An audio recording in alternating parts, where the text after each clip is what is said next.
Negative energies start to linger in the deck that we're shuffling. Which is umpisa pa lang. Parang isa na itong malaking warning. Let us see. Just take only what resonates.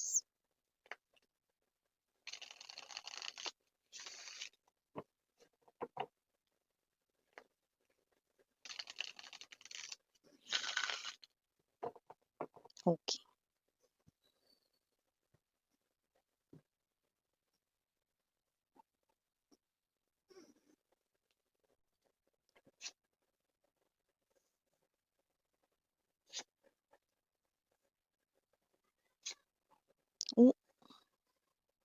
Naku mga babes, nakakakilabot to ha. Okay? You know, I love the sun kapag lumalabas ito kasama ang moon. Pero para pagitnaan rito ng Wheel of Fortune right in here, I do pick up, okay, na mukhang meron dito. Naku, parang it is being forced, no?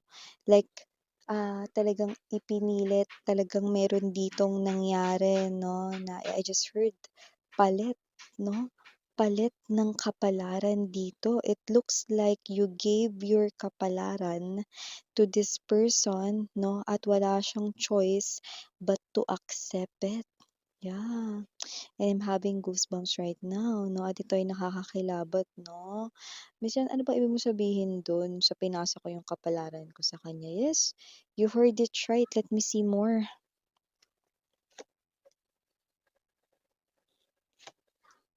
Yes.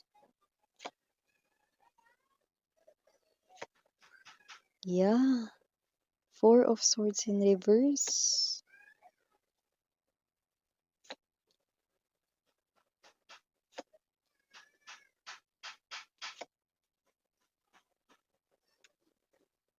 Yeah, look at that tower.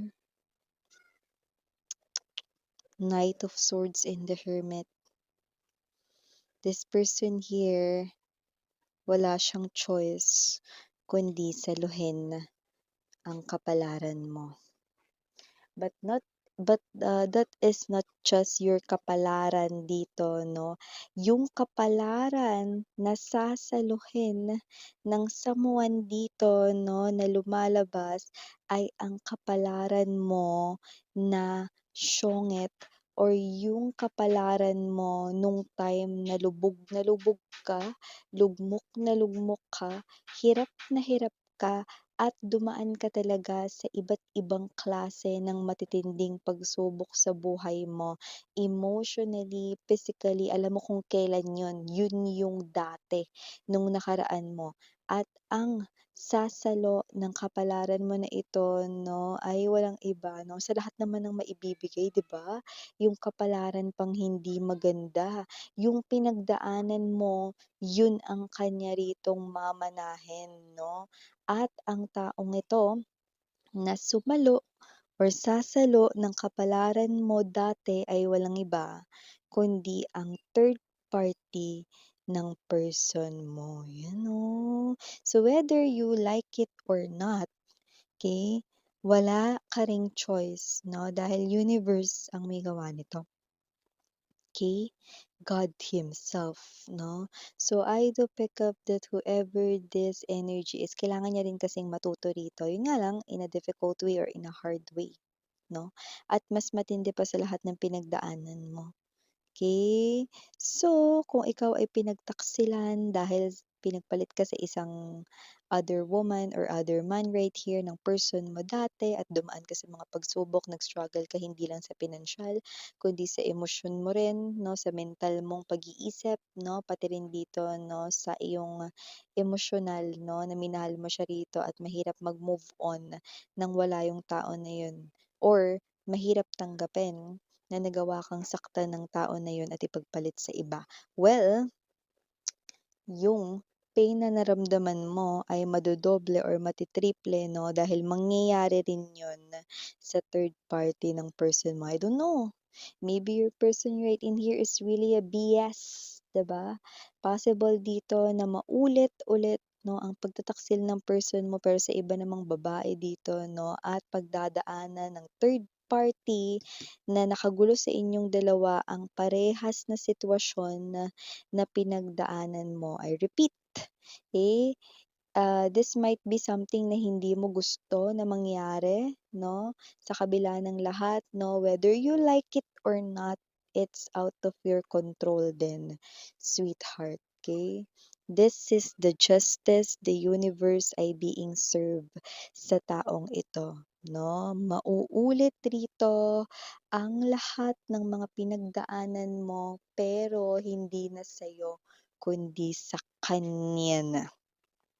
Kung ang person mo ay nakuha sa agaw, kung ang person mo rito 'no ay, talagang meron dito na ibang nilipatan na relasyon dati 'no, kaya kayo nagkahiwalay, yung taong yun ang sasalo ng kapalaran na naranasan mo noon. So bago natin ipagpatuloy itong reading na ito, batiin muna natin everybody. Hi and hello there everyone, my name is Yan. Welcome new subscribers, returning buyers. Thank you sa inyong walang sawang love and support for me. At kung di niyo pa alam, meron pa po tayo other channel link down below sa ating description box. So if interested, i-click lang yung link dyan para mapunta kayo doon. And araw-araw ay nag-upload tayo ng collective readings for all signs there. At yun nga tayong gender dito babae, lalaki, LGBT. Lahat ay welcome. Pwede rin pong i-switch ang mga roles dahil possible magkapalit-palit dahil general reading ito. And at the end of the day, lahat ay may free will na. Free mong gamitin anytime, anywhere. And yun nga na timeless tayo dito, pwedeng nangyari na po, sa iba nangyayari na ngayon, sa iba ay mangyayari pa lang. Kaya naman, just take only what resonates. But here, I do see wala siyang choice kundi saluhin at tanggapin 'no, at parating na ito. Kaya actually namomroblema na ngayon yung third party 'no, at little did the third party know na nagsisimula ng mangyari or maganap yung bagay na ginawa niya dati. You know, sweetheart 'no, the world is a big mirror. What you do, it will reflects back sa'yo, okay. So nakita natin dito karma is approaching the third party from behind. Ayan sa likuran niya rito. Pero ngayon namomroblema na siya. Mukhang pinoproblema niya na yung person mo because these are cups. Possible na may pinagseselosa na siya ngayong iba or meron na ngayong parang ibang kinakausap, no? Ang person mo, nagsisimula na ang lahat. Bagay na hindi niya matatakasan. Okay? Etong ganitong klase ng pagdadaanan niyang matinding refleksyon ng kanya rito 'no, na pang-aagaw noon, Four of Swords in reverse ay walang paghilom or kagalingan. Ibig sabihin, itong tao na 'to 'no, nakahanap siya rito 'no, ng katapat. Okay. So, nakita ko na ang third party ay minahal ang person mo or mamahalin niya ng sobra ang person mo. To the point na hindi siya rito makaka-move on sa person mo ng basta-basta. That's why matagal siyang masa-stuck dito sa ganitong klase ng situation, no? Pagtitiis diyan sa mga gawain ng person mo kahit nagsasama sila, no? Yung mga bagay na yun ay kino-consider niya which is dapat hindi naman because parang yun ay receiving less than sa kanya ritong deserve. At nakita natin na willing siya 'no, na mangyari iyon basta wag lang talaga na tuluyang mawala ang person mo sa life niya. This third party is afraid of abandonment issues, wawa, pero nang-agaw siya dati. But yes 'no, possible rin na may trauma itong third party wherein puwedeng broken family sila dati or puwede rin naman na meron na siyang experience sa love before, na puwedeng yung taong nagustuhan niya puwedeng hindi ni-reciprocate ang kanyang love or baka na-reject siya nun, 'yan. And also we have here the Chariot and there's this Seven of Cups, okay. Mako-consider niya rito to look for other options in love to entertain other suitors or ibang mag-e-express ng kanilang adoration para sa kanya, pero close off siya. Bakit? Okay? Kasi ang taong gusto niya ay walang iba kundi ang person mo lang, yan 'no. Kaya wala siyang mapipili, okey? Nakikita natin dito na magkakaroon siya ng struggle dito sa kanyang emotion, sa kanya rito 'no na mental, yes, magkakaroon ng mental stress itong person na ito. At dahil din diyan, hindi niya rin dito magagawa ng maayos yung negosyo or trabaho niya, okey? Pero yung iba dalawa pa nga meron sila nun 'no.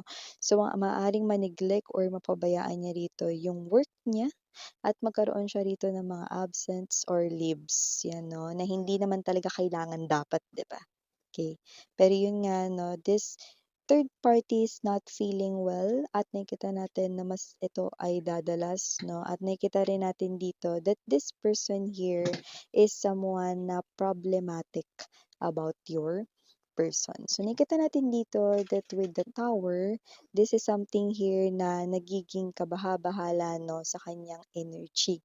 Okay, dahil ang pinakaimportante sa kanya ngayon ay maka-get hold of your person. Meaning to say, ito yung kanya ritong main priority, top priority, 'no? Yung magawan ng solusyon yung person mo 'no, na parang ang gulo-gulo dito. Kaya malamang sa malamang 'no, masakit talaga yung ulo mo dun sa person mo dati 'no. So, siya na ngayon yung nakaka-experience, yung third party na yung nakaka-experience 'no. Akala niya kasi yung person mo trophy, eh, 'no. Akala niya kasi yung person mo 'no ay, isang klase 'no ng, individual 'no na parang prize 'no or, main prize 'no sa isang klase ng kompetisyon 'no, pero hindi pala, eh. So, parang in other words pinulot niya yung basura mo. Gano'ng klase ng energy 'no, yung nagpalit kayo ng kapalaran dito 'no. Why is that? Kasi nakita ko dito na itong, third party 'no ay maganda ang kanya ritong kitaan, 'yan 'no. Possible na may maganda siya ritong trabaho at may magandang buhay 'no, pero nasisira ng unti-unti kasi napapabayaan niya na rito, okey? At ikaw yung posibleng siniswerte ngayon na may gano'ng klase ng energy 'no. At ang nakakaloka dito, we have the Tower and the Knight of Swords. So lumalabas dito 'no, na with the strong Hermit para sa ating bottom of the deck 'no. Ayan, oh, tignan mo, palagi lang siya rito na iisang direksyon lang ang pupuntahan, papuntang tower lang 'no, at ito ay magkakaroon pa ng mga branches ng problems 'no. Kaya kahit anong gawin niya, kahit masolusyunan niya yung isa 'no, magkakaroon pa ng isa pang problema at hindi ito matatapos, wala itong katapusan 'no. Kaya with the Hermit energy 'no, palagi niya ritong hahanapin yung daan palabas 'no, para masolusyunan itong problema with your person, but hindi niya mahahanap 'yan, yeah. Hindi niya 'yun magagawang hanapin because nakikita ko dito that this third party itong kanyang karma at matagal pa siyang maglalagay dito. 'Yan yung hindi niya alam. Four of Swords in reverse ay hindi maganda because ito yung energy 'no, na diyan ka lang tapos hindi mo alam kung hanggang kailan ka diyan. 'Yan. So, parang stuck ito sa isang klase ng sitwasyon 'no, na kahit paulit-ulit hanapan ng solusyon, palagi lang babagsak dito sa maladilubyo 'no, at isa pang problema dito. Ganun talaga ang life mga babes 'no, it's a big mirror. Kung ano yung ginawa mo siyang babalik sa'yo. Kaya nga mas magandang kabutihan na lang yung ipakita mo 'no, kaysa naman yung gan'tong klase 'no, na 'pag bumalik sa'yo parang malaking bola ng dilubyo na walang ibang sasalo kundi siya, 'di ba? Ayan, sinalo niya tuloy. So, for the initials right in here, yes, we do have. We have T, we also have here A. For A, it could be capital letter right in here. So just take only what resonates. We have other letters C, F, P, B, J. By the way, yung B, B as in boy. Also have here O. For O, it could be more than one letter O. We also have here letter I. R. And last but not the least, we've got the letter why. So yeah, these are all the messages we've got right here for you guys. Again, I'm Miriana on Sarang Hail, Love and Light. Annyeong!